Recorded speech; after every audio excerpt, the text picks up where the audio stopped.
Bien-aimés du Seigneur, nous sommes rassemblés au nom du Père et du Fils et du Saint-Esprit. Béni sois-tu, Seigneur, toi qui nous donnes de nous réunir ici pour t'écouter et faire ta volonté à travers ta parole, la parole que tu nous donnes. Que cette parole soit pour nous une lampe sur nos pas. Envoie-nous ton Esprit Saint, ton esprit de sagesse et d'intelligence, qu'il nous oriente dans cette recherche. Nous te le demandons par Jésus-Christ, ton Fils unique, notre Seigneur et notre Dieu, qui règne avec toi le Saint-Esprit, maintenant et pour les siècles des siècles. Amen. Au nom du Père et du Fils et du Saint-Esprit. Bon, veuillez vous asseoir. Bienvenue. Loué soit Jésus-Christ. Alors nous nous retrouvons aujourd'hui pour continuer notre méditation avec les livres de la Bible et nous sommes unis à ceux qui sont à la maison, ceux qui vont suivre l'enseignement par Internet. Et nous sommes unis à vous tous qui êtes ici présents. Aujourd'hui, nous allons parcourir le livre du prophète Ézéchiel. Ça fait depuis 3 mois qu'on a commencé les livres prophétiques et chaque mois, on prend un prophète qui nous accompagne sur les chemins de la volonté de Dieu. Et aujourd'hui, ce sera Ézéchiel qui est classé parmi les grands prophètes. Et je vous avais déjà dit la différence entre grands prophètes et petits prophètes. Les grands prophètes, ceux qui ont été considérés comme grands prophètes, ce sont les prophètes qui ont duré dans le temps, dont l'enseignement a duré dans le temps, qui ont enseigné pendant des dizaines d'années. Ce sont ces prophètes-là qui sont considérés comme des grands prophètes, mais aussi qui ont des textes plus longs, qui nous ont laissé un texte plus long par rapport aux autres.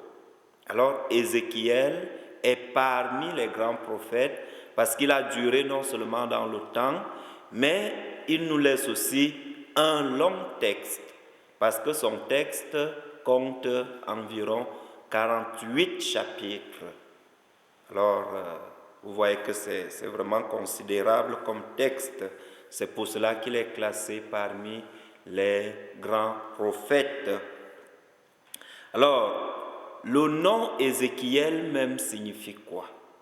Étymologiquement, que signifie Ézéchiel? Alors, Ézéchiel vient de l'hébreu et signifie Dieu rend fort. Dieu rend fort, Dieu réconforte. Donc, dans le nom Ézéchiel, on a la force de Dieu. Donc, on est dans la force de Dieu, la puissance de Dieu. C'est Dieu qui nous fortifie, c'est Dieu qui nous rend forts, c'est Dieu qui nous réconforte. Alors, c'est ça l'étymologie du nom Ézéchiel.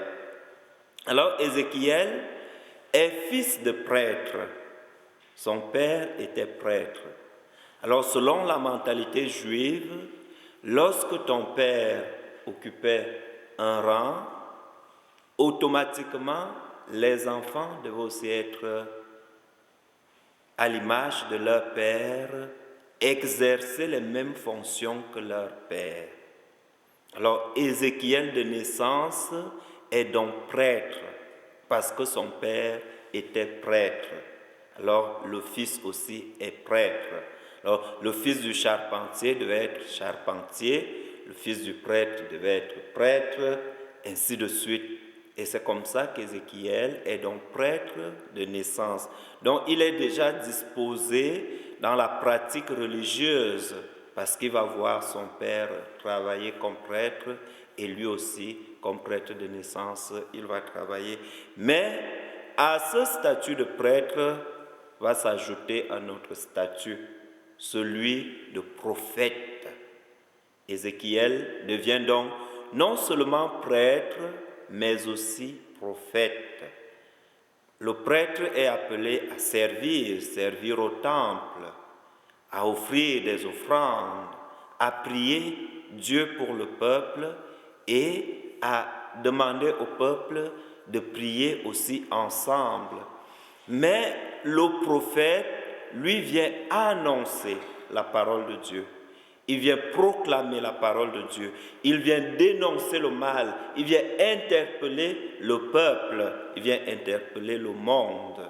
Alors c'est à ce rôle de prêtre s'ajoute donc le rôle de prophète. Ézéchiel va donc recevoir sa vocation lors d'une grande vision, dont les 3 premiers chapitres de son livre nous parlent d'une vision. Et c'est pendant cette vision que Ézéchiel va recevoir sa vocation de prophète. Et en tant que prophète, ce qui préoccupe Ézéchiel le plus, c'est la pureté du temple. Alors pour Ézéchiel, il faut séparer le sacré et le profane. Et c'est comme ça qu'il va s'attaquer aux idoles. Il dit, le temple doit être purifié, le temple doit être nettoyé. Et cela nous rappelle ce que Jésus avait fait au temple. Lorsqu'il allait fouetter les vendeurs, les échangeurs, et ainsi de suite, pour dire, ne faites pas de la maison de mon Père une maison de commerce. Ézéchiel se situe un peu dans cette dynamique-là, dans cette logique, sauf que lui s'attaque davantage aux idoles, aux autres dieux, parce qu'il y avait, dans la mentalité juive, il y avait plusieurs dieux. Alors on développait les mentalités, et chaque dieu devait avoir une dévotion et aussi des statues. Alors parfois les rois s'amusaient même à mettre ces statues dans les temples, les statues d'autres dieux. Et c'est pour cela qu'Ézéchiel vient dire, non, il n'est pas question de continuer à souiller le temple. Il faut purifier le temple. Il faut séparer le sacré du profane. Il faut nettoyer. Alors il rêve d'un temple futur tout purifié, tout nettoyé. C'est ça le rêve d'Ézéchiel. Et c'est ça qu'il va faire dans sa mission de prophète, interpeller le peuple et demander au peuple de faire attention dans ce qu'on met dans le temple. Et cela peut aussi nous interpeller aujourd'hui. C'est vrai qu'on voit les gens entrer dans des églises, admirer la beauté des églises et qui ne font même pas le signe de croix, qui ne saluent même pas le Saint-Sacrement, qui font des photos, considèrent les églises comme des lieux touristiques. Alors que c'est le temple, Dieu est présent là. Et c'est cette présence de Dieu qui doit nous interpeller et qui doit nous imposer une certaine attitude, un certain comportement. Et c'est à ça que Ézéchiel va donc s'attaquer et il va appeler les idoles les impuretés légales. Donc, pour les rois qui installaient d'autres statues, d'autres images que le Dieu d'Abraham, d'Isaac et de Jacob, il appelait ça les impuretés légales. Il dit donc, il faut enlever tout ça du temple. Il faut purifier le temple. Et ce souci de purification du temple, chez Ézéchiel, s'enracine dans ce que le livre du Lévitique dit de Dieu, la sainteté, la question de la sainteté. Dans le livre du Lévitique, qu'est-ce que Dieu nous dit? Qu'est-ce que Dieu dit au peuple? Soyez saints comme moi, votre Dieu, je suis saint. Alors, la question de la pureté du temple respecte la sainteté de Dieu.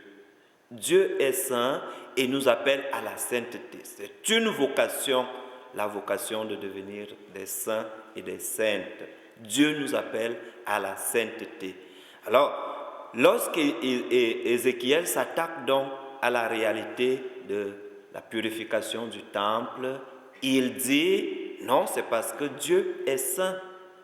Et pour que la sainteté de Dieu continue à nous alimenter, il faut qu'on commence à purifier nos temples. Il faut qu'on commence à se purifier soi-même. Voilà donc le combat d'Ézéchiel. Et dans ce combat, il va donc interpeller le peuple en leur disant: si vous ne vous convertissez pas, si vous ne vous purifiez pas, si vous ne purifiez pas le temple, vous allez payer les conséquences de votre entêtement, les conséquences de votre désobéissance, les conséquences de votre refus. Ainsi, le peuple appelle le prophète Ézéchiel le prophète des malheurs, parce qu'il nous dit de faire attention, alors on l'appelle le prophète des malheurs. Mais cette vision du prophète des malheurs va aussi changer parce que Ézéchiel va aussi prêcher l'espérance. Il va dire: Dieu nous établit dans une certitude, dans une possibilité de conversion et d'accueil. Il dit: si le méchant se détourne de sa méchanceté pour accomplir le bien, il vivra. Dieu va le sauver. Alors, il prend donc en ce moment-là le titre du prophète de l'espérance. Et comme il a vécu l'exil avec le peuple, il va aussi nourrir le peuple d'espérance pour dire: Dieu ne peut pas nous abandonner, il va nous libérer, il va nous sauver, il va nous aider. Alors, il devient donc le prophète de l'espérance. Tantôt le prophète de malheur, tantôt le prophète de l'espérance. Et il est aussi un visionnaire parce qu'il plonge le peuple dans le futur. Qu'est-ce que Dieu attend de nous? Qu'est-ce que nous devons faire? Et ces visions vont donc s'enraciner dans son texte à travers 4 grandes visions. Il va voir le Seigneur qui vient lui parler. Il va voir le Seigneur qui vient lui demander des choses. Il va voir le Seigneur qui lui donne une conduite à tenir. Comment faire? Quoi faire? Alors c'est ça. Et dans ces visions, il va donc exécuter ce que le Seigneur va lui demander. Il va faire ce que le Seigneur va lui demander. Et c'est ainsi qu'il va continuer à interpeller le peuple. Et le livre se divise donc en 4 parties. Les 4 parties du livre d'Ézéchiel. Dans la première partie, Ézéchiel interpelle le peuple en leur demandant de se convertir, de changer, de revenir au Seigneur. C'est la première partie qui va du chapitre 4 au chapitre 24. Parce que dans la première, l'introduction, c'est juste une vision. Et dans cette vision, Ézéchiel reçoit sa vocation. Alors du chapitre 4 au chapitre 24, et Ézéchiel interpelle le peuple pour dire au peuple: il y a des menaces qui vont peser sur vous si vous ne respectez pas le temple, si vous ne vous attachez pas à la loi que Dieu nous a proposée. Dans la deuxième partie, il va donc interpeller les peuples infidèles. Ce sont des oracles contre les peuples infidèles, pour dire: revenez au Seigneur et retrouvez votre fidélité au Seigneur. Voilà l'oracle d'Ézéchiel. Et dans la troisième partie, au chapitre 33, à partir du chapitre 33 jusqu'au chapitre 39, Ézéchiel prononce des consolations contre le peuple. Il dit: voilà, le Seigneur est bon, le Seigneur est miséricordieux, il va nous sauver, et c'est par là que se nourrit donc l'espérance du peuple. Une consolation pour un avenir meilleur. Il y aura un avenir meilleur.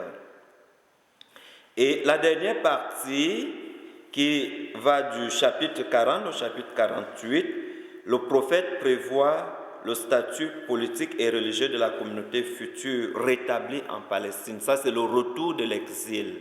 Il faut que le peuple retrouve sa stabilité, que ce soit politique, que ce soit religieuse. Alors, il faut que le peuple retrouve sa terre. Il faut que le peuple retrouve son équilibre. Alors, voilà un peu comment le texte d'Isaïe se développe à travers les 4 parties. Maintenant, qu'est-ce que Ézéchiel nous propose comme théologie, comme son idée de Dieu? Il a l'idée d'un Dieu qui vient nous renouveler.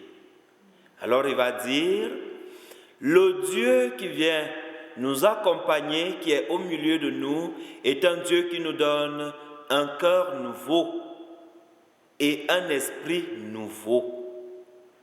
Alors c'est ça. Dieu vient nous transformer. Dieu vient faire de nous de nouvelles personnes, de nouvelles créatures. Voilà la théologie d'Ézéchiel. Un Dieu qui vient nous donner un cœur nouveau et un esprit nouveau. Qui vient changer notre cœur de pierre en cœur de chair.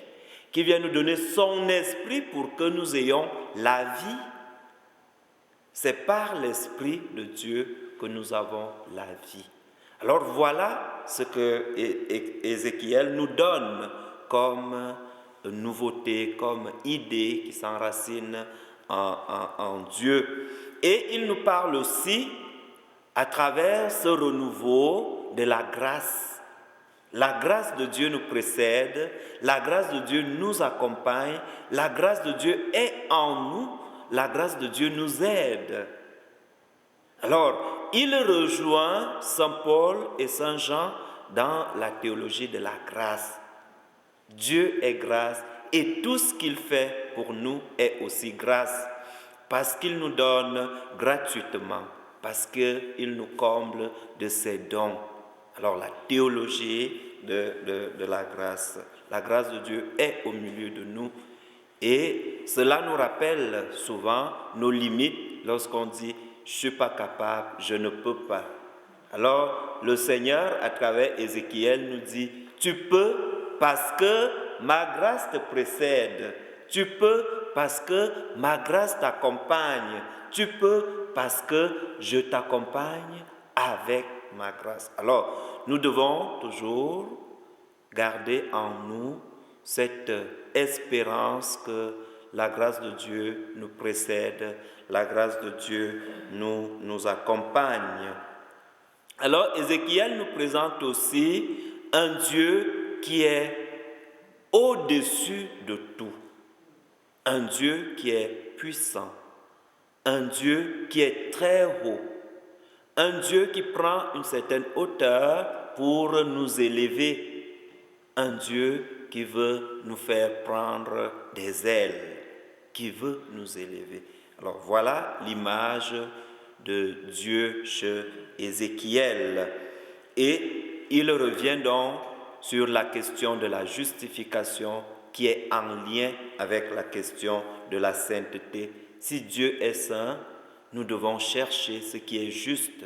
Nous devons chercher à nous ajuster à la volonté de Dieu, nous devons chercher à nous ajuster à l'action de Dieu. Et parce que Dieu, lui, vient s'ajuster à nous pour nous élever, pour nous transformer, pour nous accompagner et pour nous donner, comme on l'a dit tantôt, un cœur nouveau et un esprit nouveau. Alors, le plan du salut de Dieu dans tout ça. Parce que chez Ézéchiel, chez le prophète Ézéchiel, Dieu a un plan de salut pour son peuple, pour chaque personne, pour chaque communauté. Dieu a un plan de salut. Alors, ce plan de salut est un plan d'alliance. Dieu vient faire alliance avec son peuple à travers 2 réalités. La première réalité, c'est la question de la vocation. Dieu nous appelle. Il nous appelle à la vie. Il nous appelle à la sainteté. Il nous appelle à nous purifier. Il nous appelle à un renouveau. Voilà la première réalité du plan du salut qu'Ézéchiel nous présente dans son texte. La deuxième réalité de ce plan du salut après la vocation, c'est l'élection. Dieu nous a appelés pour nous élire, pour faire de nous des enfants d'adoption, pour faire de nous ses fils et ses filles. L'élection, Dieu vient nous élire, il nous choisit. C'est ça l'élection. Dieu nous choisit pour nous établir. Alors, il nous appelle, il nous choisit, il nous établit. C'est ça le plan du salut chez le prophète Ézéchiel. Et le prophète Ézéchiel va donc présenter au peuple un Dieu qui est au milieu du peuple et qui accompagne le peuple. Un Dieu qui vient établir une alliance de paix. Parce que le peuple a connu l'exil, le peuple a connu les guerres et le peuple a perdu face à certaines puissances. Le peuple d'Israël a perdu face à certaines puissances, mais Dieu vient rétablir ce peuple à travers une alliance de paix, à travers une alliance de salut, une alliance qui transforme la personne, qui transforme le peuple dans sa totalité. Alors, cette alliance aujourd'hui nous est aussi proposée parce que Dieu aujourd'hui nous appelle aussi. Dieu aujourd'hui appelle chacun et chacune de nous. Dieu aujourd'hui veut nous établir dans son alliance, dans sa dignité, dans son temple saint. Alors nous allons maintenant prendre deux extraits du livre d'Ézéchiel qui vont nous aider d'approfondir le résumé que nous venons d'avoir. Nous allons prendre le premier extrait de la vision des ossements desséchés. Vous avez reçu deux textes. Il y a un qui est la vision des ossements desséchés. Nous allons l'écouter et puis nous allons partager ensemble. Alors c'est le livre d'Ézéchiel, chapitre 37, du verset 1 au verset 14. La main de Yahvé fut sur moi, il m'amena par l'esprit de Yahvé et il me déposa au milieu de la vallée, une vallée pleine d'ossements.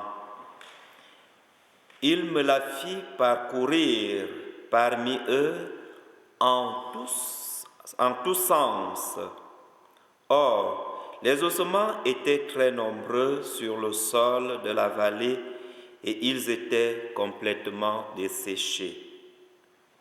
Il me dit, « Fils d'homme, ces ossements vivront-ils » Je dis, « Seigneur Yahvé, c'est toi qui le sais. » Il me dit, « Prophétise sur ces ossements. Tu leur diras, ossements desséchés, écoutez la parole de Yahvé. Ainsi parle le Seigneur Yahvé à ces ossements. Voici que je vais faire entrer en vous l'esprit et vous vivrez. Je mettrai sur vous des nerfs. Je ferai pousser sur vous de la chair. Je tendrai sur vous de la peau. Je vous donnerai un esprit et vous vivrez. Et vous saurez que je suis Yahvé.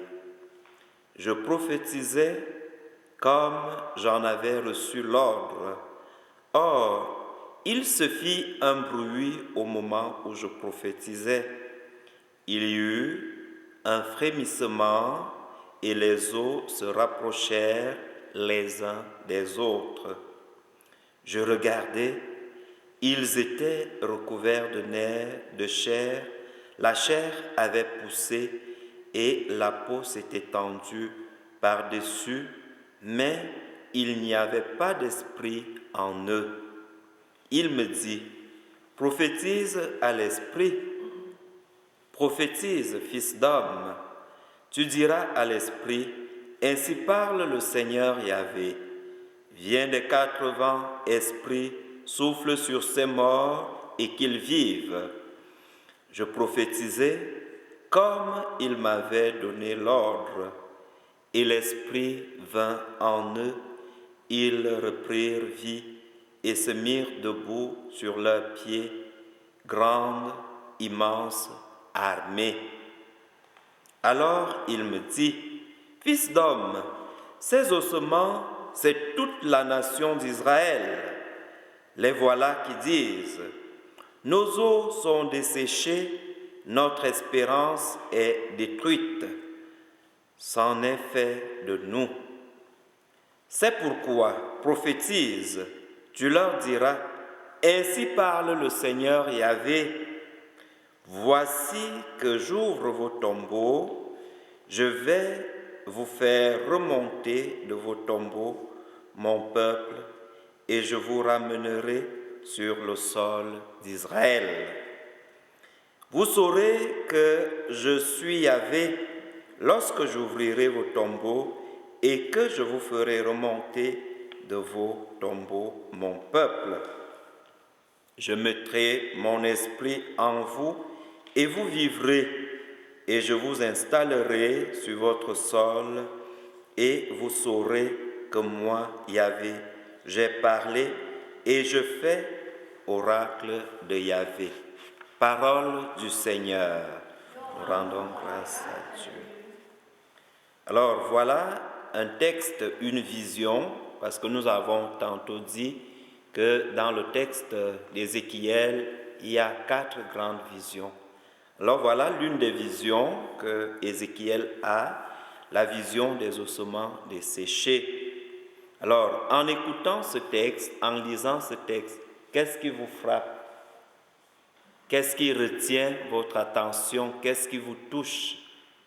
Pas forcément, ça a plus rapport avec la résurrection.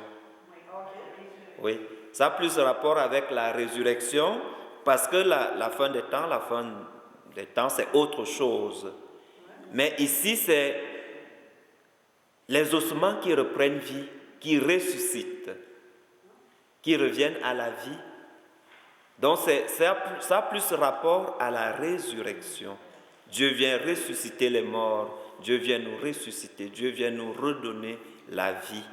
C'est aussi une forme de résurrection, la résurrection spirituelle, la résurrection morale. Dieu veut non seulement faire vivre nos corps, mais il veut aussi faire vivre notre spiritualité. Il veut aussi faire vivre notre morale. Il veut aussi faire vivre tout le peuple. C'est pour cela, lorsqu'on parle d'armée, une armée, parce que quand tous les ossements vont retrouver la vie, alors on a l'impression, comme nous dit Ézéchiel, que c'est une armée. Alors ça nous fait penser à la guerre. Certainement, la guerre perdue par le peuple d'Israël a provoqué beaucoup de morts. Alors, Dieu dit, je vais vous redonner la vie pour que vous puissiez maintenant être armés de mon esprit, de ma vie. C'est ça. Est-ce que vous avez remarqué lorsqu'on lit le texte qu'il n'y a pas de vie sans esprit? Parce que Dieu dit à Ézéchiel, je vous donnerai mon esprit et vous vivrez. C'est l'esprit de Dieu qui vient nous faire vivre. Même quand Ézéchiel décrit la vision, il dit, les ossements se sont rapprochés, il y a eu les nerfs, il y a eu la chair, il y a eu la peau, mais il n'y avait pas de vie. Alors c'est l'esprit de Dieu, le souffle de Dieu qui vient donner la vie à ces chairs. Alors, si on n'a pas le souffle de Dieu en nous, si on n'a pas l'esprit de Dieu en nous, c'est comme si nous étions morts. Et c'est Dieu qui vient par son souffle, par son esprit, nous donner la vie. Le verset 11 nous dit, « Alors il me dit, fils d'homme, ces ossements, c'est toute la maison d'Israël. Les voilà qui disent, nos os sont desséchés, notre espérance est détruite, c'en est fait de nous. »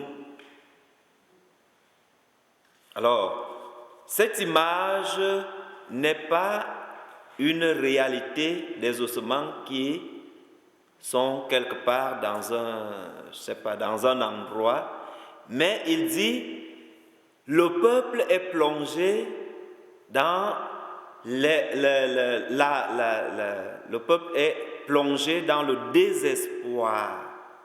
Le peuple a perdu la foi. Le peuple a perdu l'espérance.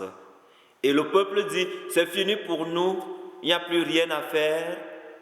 Alors le Seigneur dit non, il y a encore l'espérance. Il n'y a pas de vie sans espérance. C'est l'espérance qui fait vivre. Parce que face à cette situation, le peuple se dit, voilà, on a souffert, on a été en exil, on est abandonné, il n'y a plus d'espoir, il n'y a plus rien à faire pour nous. Ézéchiel, il nous dit non, si vous perdez votre espoir, vous ne pouvez pas envisager un avenir meilleur. Alors c'est ça qui fait aussi d'Ézéchiel le prophète d'espérance, parce qu'il vient rétablir le peuple dans l'espérance. Le verset 12 dit, je vais ouvrir vos tombeaux. Qu'est-ce que ça veut dire, je vais ouvrir vos tombeaux? Lorsqu'on dit, ouvrez la porte, ouvrez les fenêtres, c'est pourquoi? C'est pour avoir de l'air. C'est pour aérer. Mais c'est aussi pourquoi? Ouvre la porte que les poules sortent. C'est aussi pour libérer. Parce qu'il y a la question de aérer, avoir de l'air, mais aussi c'est pour libérer. On est enfermé dans le tombeau, on est prisonnier dans le tombeau, on est prisonnier de notre vie, on est enfermé et le Seigneur dit, je vais ouvrir vos tombeaux. C'est le Seigneur qui ouvre nos tombeaux. De nous-mêmes, nous ne pouvons pas ouvrir nos tombeaux. Mais lorsque le Seigneur ouvre nos tombeaux, il nous invite à quoi? À sortir. C'est la vie. Et lorsqu'on est enfermé dans nos idées, dans nos pensées, on est comme prisonnier. On n'a pas une vision large. On n'a pas des yeux ouverts parce qu'on est comme enfermé. On a la tête baissée. On est tourné vers nous-mêmes. Alors, elle prend l'image. Regarde. Ah, c'est comme une découverte. C'est comme une vision. Je viens de découvrir quelque chose. Je viens de voir quelque chose. Oups, je n'avais jamais vu ça. Je n'avais jamais compris ça. Alors, le Seigneur vient ouvrir nos tombeaux. Il vient ouvrir notre intelligence. Il vient ouvrir notre cœur. Il vient ouvrir notre vie pour que nous puissions aérer, laisser passer l'air, laisser passer la vie. C'est ce que le pape Jean XXIII disait lorsqu'il a initié le concile Vatican II, disait à l'Église, ouvrez les fenêtres, ouvrez les portes. C'est comme si on étouffe, c'est comme si on est prisonnier de nos idées, de nos pensées. On ne respire pas. Alors, il faut retrouver cette liberté. Il faut que notre vision aille plus loin que nos pensées, aille plus loin que notre petite réalité. Et alors on sera dans l'action de grâce lorsqu'on va dire « Waouh, je comprends maintenant, je vois ». Je ne sais pas si vous êtes déjà arrivé de dire « Je vois ». Et dans l'Évangile, Jésus, il ouvre les yeux des aveugles. Et il y a un aveugle qui s'exclame en disant « Je vois, je vois ». Et lorsque Pierre ressuscite Tabitha, c'est une résurrection progressive, un retour à la vie progressive. Alors, qu'est-ce qui se passe? Elle ouvre les yeux. Quand elle ouvre les yeux, elle voit. Ouvrir les yeux et voir. Alors, c'est ce que le Seigneur vient faire ici. Il ouvre nos tombeaux. Alors, on peut se poser la question, dans quel tombeau je suis enfermé aujourd'hui?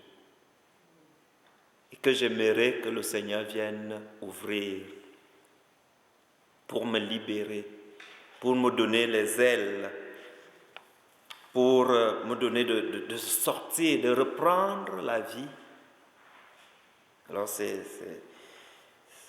un peu ça. Et notre espérance dessèche comme ces eaux. Le Seigneur nous dit, voilà, je viens vous donner la vie, je viens redonner du jus à votre espérance. Oui, c'est effectivement ça à quoi le prophète Ézéchiel invite le peuple. L'espérance, c'est l'espérance qui nous fait vivre, comme le Père Pierre a dit, c'est l'espérance. Si on n'a pas d'espérance, on ne vit plus. Et ce peuple avait perdu l'espérance, avait perdu la vie. Et le triomphe, on l'a, la victoire est certaine. Et c'est Saint Paul qui dit, lorsque nous prions, nous demandons dans la foi, notre foi nous fait déjà posséder ce que nous demandons. C'est ça. Notre foi nous établit déjà dans cette certitude que nous possédons ce que nous demandons. Alors c'est très important de ne pas se décourager, surtout quand on a la foi. On ne peut pas se décourager quand on a la foi. Il faut se dire, voilà, ma foi me porte et mon espérance m'établit dans une certitude qui me fait dire, il n'y a pas de mur devant moi. Le combat n'est pas perdu, le combat est plutôt gagné. Alors le triomphe du cœur immaculé de Marie, le triomphe du Sacré-Cœur de Jésus, le triomphe de la Sainte Trinité. Et nous sommes vainqueurs avec le Seigneur. Donc c'est cette espérance, cette conviction qui doit toujours entretenir, alimenter et nourrir notre espérance. C'est important, le verset 4 du chapitre 37, il me dit, prophétise sur ces ossements, tu leur diras, ossements desséchés, écoutez la parole de Yahvé. Alors, écoutez. Alors, si les ossements peuvent écouter, les chaises peuvent écouter, les pierres peuvent écouter, la nature peut écouter. Alors, je pense que c'est dans l'Évangile qu'il est dit, je peux parler à ces pierres qui vont se lever, louer Dieu, rendre grâce à Dieu. Alors, l'écoute nous permet aussi de nourrir notre espérance. L'écoute de quoi? De la parole de Yahvé. Est-ce que nous écoutons suffisamment la parole de Yahvé? C'est cette parole qui vient nous nourrir, qui vient nourrir notre espérance. Alors aujourd'hui encore, nous devons écouter, ne pas refuser d'écouter. C'est ça, avoir un corps nouveau et un esprit nouveau. Il me dit, prophétise à l'esprit, prophétise fils d'homme, tu diras à l'esprit, ainsi parle le Seigneur Yahvé, viens des quatre vents, esprit souffle sur ces morts et qu'ils vivent. Alors que nous rappelle le chiffre 4. Le chiffre 4 nous rappelle les 4 points cardinaux et nous rappelle l'universalité vient des 4 coins, des 4 vents. Alors, ce salut, cette vie, cette espérance ne concerne pas seulement le peuple d'Israël, mais concerne toute l'humanité. Parce que l'Esprit du Seigneur est établi dans les 4 coins de l'humanité, les 4 vents. Alors viens des 4 vents, Esprit, souffle sur ces morts et qu'ils vivent. Et lorsque Jésus, après sa résurrection, vient rencontrer les apôtres enfermés, il leur dit, la paix soit avec vous. Et après, qu'est-ce qu'il fait? Il souffle sur eux. Voilà, il leur dit, recevez l'Esprit Saint. Alors vous voyez, même les apôtres enfermés dans la peur, Jésus vient ouvrir leur tombeau. Alors nous pouvons aussi, nous aussi aujourd'hui, être enfermés dans le tombeau de la peur. Et Jésus vient donc ouvrir notre tombeau, il vient nous donner l'Esprit. Recevez l'Esprit Saint et allez. Alors c'est ce qu'on a dit, Ézéchiel nous dit, voilà le plan du salut de Dieu, la vocation, Dieu vous appelle, l'élection, Dieu vous établit, et Dieu fait de vous ses apôtres. Il vous envoie. Allez, recevez l'Esprit. Et c'est cet Esprit qui vient donc nous redonner notre liberté, qui vient donc nous redonner notre force. Et le nom d'Ézéchiel qui signifie Dieu réconforte. Dieu vient nous donner l'Esprit, donc Dieu vient nous ressusciter. Parce que parfois on est aussi enfermé dans le tombeau de la paresse, de la faiblesse, du découragement. Et Dieu vient nous réconforter.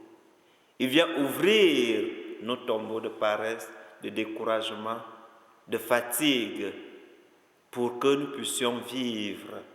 Maintenant, debout et vis. Lève-toi et vis.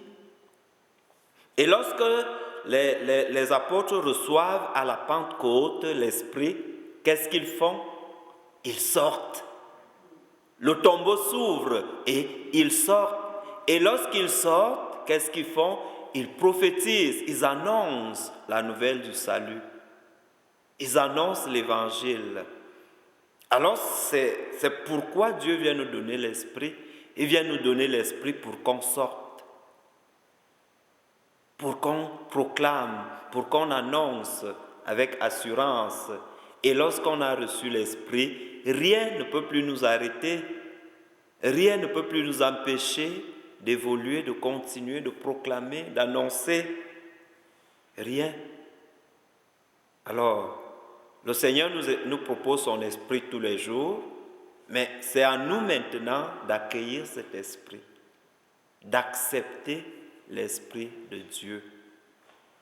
Est-ce que nous nous ouvrons pour que l'Esprit de Dieu vienne s'établir en nous? La parole de Dieu est esprit et vie. Et ça, donc, ça vient nous vivifier, ça vient nous nourrir, ça vient nous combler. Nous allons continuer à méditer ce texte parce qu'il y a 2 mouvements dans le texte. Dans la vision, il y a 2 mouvements. Prophétise, prophétise, prophétise. Et vers la fin, c'est comme si Dieu expliquait que cette image, c'est le peuple. C'est parce que le peuple a perdu l'espérance, a perdu la foi, qu'il est semblable aux ossements desséchés. Mais il faut que le peuple sache que Dieu est capable de redonner la vie à notre désespoir, à nos ossements desséchés. Lorsque nous sommes découragés, lorsque nous sommes fatigués, lorsque nous sommes dépassés, lorsque on a l'impression que bon voilà, il n'y a plus rien, il faut que l'espérance nous nourrisse. Et si l'espérance nous nourrit, il n'y aura pas de dépression. C'est ça. Parce que on s'ouvre à la vie, on rejaillit, on naît, on s'établit dans le renouveau. Alors on s'ouvre à la vie et puis On ne peut plus tomber dans la dépression parce que Dieu s'arrange avec tout. Mais il y a aussi un autre beau texte que je vous ai proposé, que vous pouvez aussi commencer à lire à la maison, sur la responsabilité personnelle. Dieu juge chacun selon sa conduite. Parce que dans la vision du peuple d'Israël aussi, c'était les fils, les enfants doivent payer les fautes des pères. C'est comme si on allait à la confession avec les péchés de l'autre. Mais ici, le Seigneur vient dire non, à chacun ses péchés, à chacun sa responsabilité. Alors, ce texte nous permet aussi de voir comment Dieu nous invite à la conversion, Dieu nous invite au renouveau, Dieu nous invite à la justice. Très belle réflexion, c'est une belle réflexion. Le cœur du peuple d'Israël était devenu comme un tombeau et l'âme avait desséché. Pourquoi l'âme est devenue sèche? Parce qu'elle a perdu la présence de Dieu. Il n'écoutait plus la parole. Le peuple n'écoutait plus. Alors on sèche lorsqu'on n'écoute plus. Alors lorsque vous faites votre jardin, s'il ne pleut pas, qu'est-ce que vous faites? Vous arrosez. Oui, c'est ça. Si on n'arrose pas, on perd tout. Alors c'est ça la prière, la parole de Dieu, c'est comme l'eau qui vient arroser la plante pour que la plante continue de vivre, de croître. Donc c'est vraiment une belle réflexion. On ne peut pas se passer de la parole de Dieu. J'espère que la Bible est votre livre de chevet. On ne peut pas se passer de la parole de Dieu parce que la parole de Dieu est vie et esprit, vient nourrir notre espérance parce que tout ce qu'on vit aujourd'hui, comme drame, comme situation difficile, nous allons rencontrer cela dans la Bible. Et nous allons voir comment Dieu intervient à chaque fois. Alors, si on a la parole de Dieu à côté de nous et on dit chaque jour, quand on se lève, on va lire un petit verset pour nourrir notre âme, pour nourrir notre espérance, pour nourrir notre foi, je pense qu'on va continuer à vivre debout. On n'aura plus peur parce que la parole de Dieu nous accompagne. Mais de toutes les façons, la foi, c'est une proposition. Dieu nous propose, le prophète propose. Et quand on écoute Ézéchiel ici, ce que vous dites, c'est que devenons d'Ézéchiel. Devenons nous aussi Ézéchiel pour annoncer, pour prophétiser à nos ossements, peut-être autour de nous, dans nos familles, il y a beaucoup d'ossements desséchés. Alors, le Seigneur nous dit prophétise, donne la vie autour de toi, donne la vie en toi, donne la vie dans ta famille, donne la vie, mais on doit le faire en respectant la liberté, comme vous dites, parce qu'ils ont fait, chacun fait son choix jusqu'à ce que le Seigneur aille rencontrer ces personnes-là pour leur donner un cœur nouveau et un esprit nouveau. Donc la foi, c'est une proposition. On propose, Dieu nous propose. Oui, c'est beau. La grâce précède l'événement. C'est ça la théologie d'Ézéchiel, c'est aussi la théologie de la grâce. La grâce précède l'événement. Généralement, c'est lorsqu'on fait la relecture de l'événement qu'on dit « Comment j'ai réussi à traverser cette épreuve? Comment? Je ne comprends pas. Pourquoi? Parce que la grâce a précédé l'événement.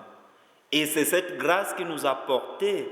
Et lorsque les gens disent « Moi, si je vivais ça à ta place, je ne pouvais pas tenir. » On est en communion dans la prière les uns les autres. Oui, la prière est très importante. Et c'est pour cela qu'on dit faire comme Ézéchiel, prophétiser, ce n'est pas forcément d'aller obliger les gens à croire, à faire ci, mais c'est aussi de prier pour les personnes. Combien de personnes ont donné le témoignage en disant « C'est grâce à mes grands-parents que j'ai la foi, C'est grâce à mes grands-parents que je suis revenu.